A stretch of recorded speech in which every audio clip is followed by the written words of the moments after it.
जळगाव जिल्ह्यातील जामनेर तालुक्यातील फत्तेपूर पोलीस ठाण्याच्या हद्दीत घडलेल्या महिलेवर सामूहिक बलात्कार प्रकरणातील आरोपींना न्यायालयात हजर करण्यात आले असून या प्रकरणात पोलिसांनी एकूण 14 आरोपींना अटक केली आहे। त्यातले 3 अल्पवयीन असल्याने त्यांना बाल न्यायालयात हजर करण्यात आले आहे। या प्रकरणी प्रमुख आरोपी अशफाक तडवी हा गुन्हा दाखल झाल्यापासून यावेळी फरार आहे। पोलीस त्याचा कसून शोध घेत आहे। या आरोपींना 4 जुलैपर्यंत पोलीस कोठडी सुनावण्यात आली आहे। फत्तेपूर पोलीस ठाण्याच्या हद्दीत 2 जून रोजी एक महिला तिच्या मित्रांसोबत जंगलात गप्पा मारत थांबली असताना संशयित आरोपींनी त्यांना शिवीगाळ व बेदम मारहाण केली। यावेळी महिलेवर दोघांनी बळजबरीने बलात्कार केला असून या बलात्काराचे व्हिडिओ शूटिंग अन्य 2 आरोपींनी यावेळी सोशल मीडियावर व्हायरल केले असून बलात्काराचे व्हिडिओ शूटिंग सोशल मीडियावर व्हायरल झाल्यानंतर 29 जून रोजी या घटनेला वाच्यता फुटली होती।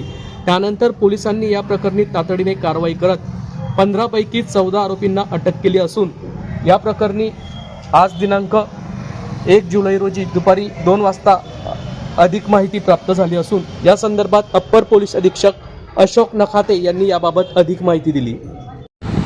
सर, एकंदरीत काय घटना घडली आहे, काय सांगा? ही घटना फत्तेपूर पोलीस स्टेशनच्या हद्दीत एका जंगलाच्या परिसरामध्ये झालेली होती।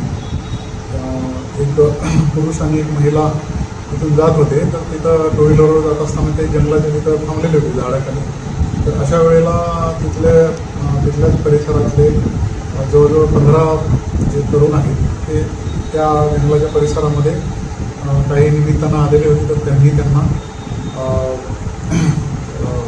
ब्लॅकमेल करून किंवा जबरदस्ती करून त्याच्यातल्या 2 संशयित आरोपींनी सदर महिलेवर अतिप्रसंग केलेला आहे, तिच्याशी जबरी भोग केलेला आहे।